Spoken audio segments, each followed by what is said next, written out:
Well, here we go. Good morning. It's Mike, and welcome to Space in Miniature Live, Volume 2. Today, we're going to start a new build, and we'll do this every week or two, maybe more. We'll see. Kind of walk you through how I build a real space or a model based on a historical spacecraft. And I've been doing a series of Gemini vehicles because I love Gemini, and I'll show you one of them. Here's one here in a minute. So swing over here. This is Gemini 7. It's from the Revell kit, and did this last year. Added parts from Glenn Johnson's Real Space Models detailing kit, and some additional parts that I added. Scratch built little pop-up experiments. So this is a standard Gemini. And having worked back at McDonnell Douglas in St. Louis many years ago, I glommed onto a lot of studies that they did on various Gemini variants. And we showed those last time on the video when we went through my model cabinet. One of those is the Manned Orbiting Lab. And it isn't so much Gemini as more of an NRO project to actually put a big spy camera on a manned vehicle back in the 1960s. And recently, an outfit called Fantastic Plastic came out with a kit of that. So what we're going to do today is just kind of look over the kit, and I'm going to talk about my approach to building it. So let me get up and swing the camera around, because you don't want to look at me. You want to look at the models. So this should cover everything. It's my little workbench here in Gilbert, Arizona. And so what we've got is, here's the main kit, and I always do some drawings, especially when I'm expecting to modify something. So I've got a little graphics program, and because you've seen the output from that in my book, Space in Miniature. Please buy my books. That's why I'm doing the videos. So we've got a Gemini capsule and a thing that sits on top of a Titan, and this is the kit. Very nice box from Fantastic Plastic, 48 scale, so it matches a Gemini, and it's quite long. And so what you get in the kit is a Gemini capsule, which is actually kind of based on, actually it's accurized from the Revell, and it's pretty nice. It's going to need a few little tweaks, but it's got the coves correct, it's got the plates here correct. It's got the right adapter for this program, which is different with the ribbing on the outside. Very nicely molded. Looks like it's 3D printed masters and then done up in resin. So very nice quality. So that'll be the capsule part. And you get this long tube, which is the lab and the camera. So here's the instructions. You can see how it goes together.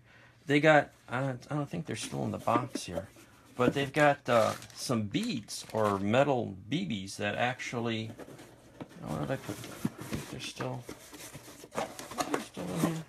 Nope, lost them. They're around here someplace. I just saw them. Anyway, they're, see the little holes in here?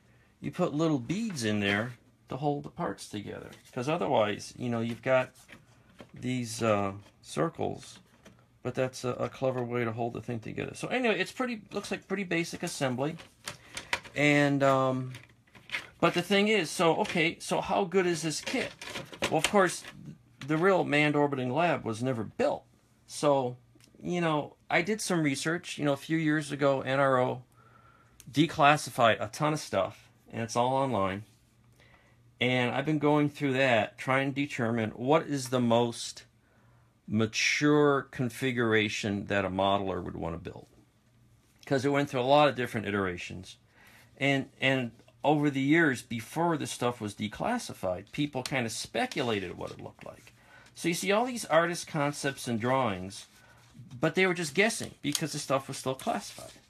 And now that the stuff's been declassified, there's a lot of drawings out there.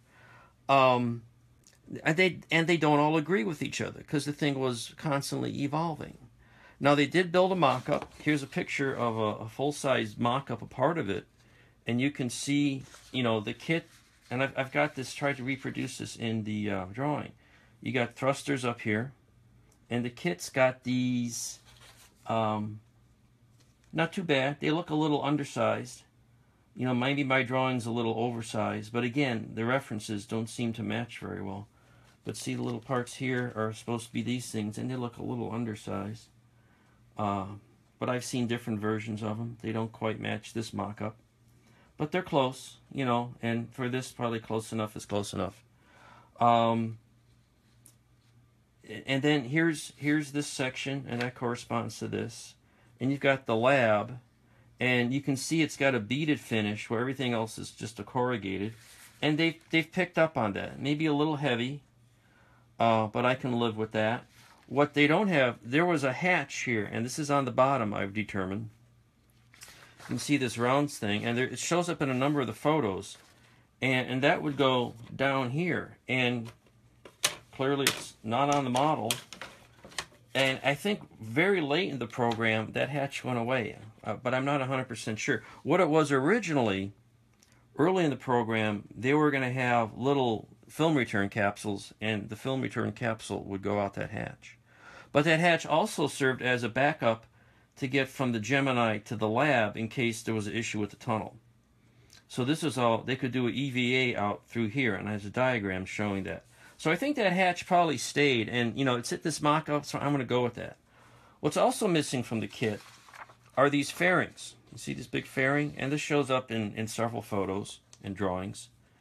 And what these fairings are, there are what they called, ATS, Acquisition and Tracking Cameras System.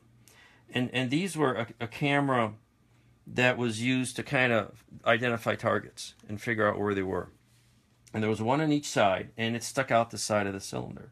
So for launch, and even on orbit, there was a big fairing on it, and doors popped off for use. So you got a fairing with a hole in it or a hatch in it. So that's not with the kit. So we'll have to add that. You can see in the diagram here, this is the main camera, big telescope, 72-inch mirror in the back here, and a tracking mirror here. And then there's a big aperture door that shows up. It doesn't show up in that photo, but here what I'm going to be doing, taking some of the other photos and trying to scale them to lay them over my diagram.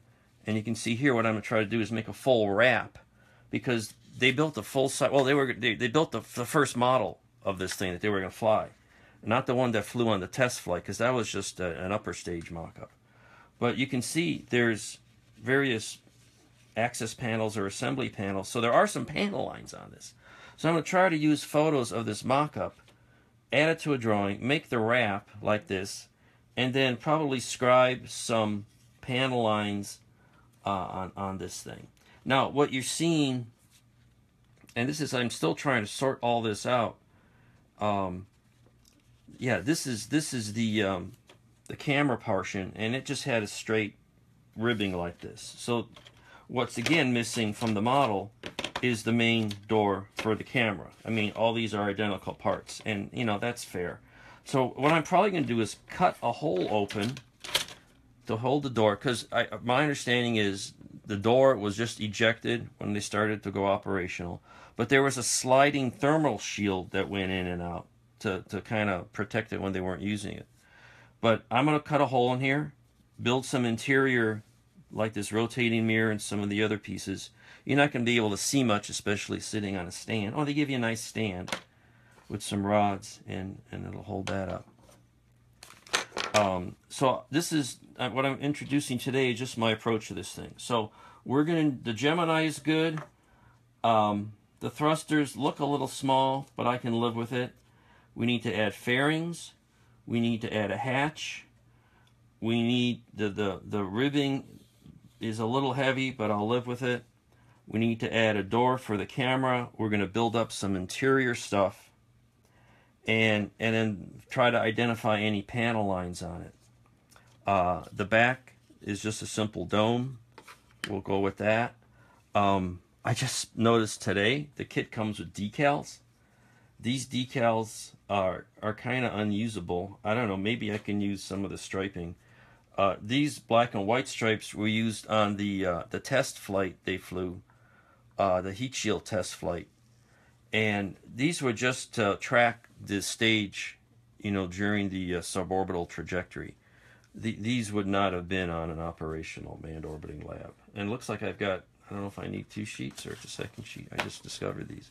So I don't know what I'm going to do with decals. But that's the plan. So, oh, the other thing, and to lay this out, I'm very confident in this dimension, although I've seen 2 different dimensions. This shows a 425-inch mission module. And, you know, they've got that scale pretty good. You know, it lays here pretty good on the lab.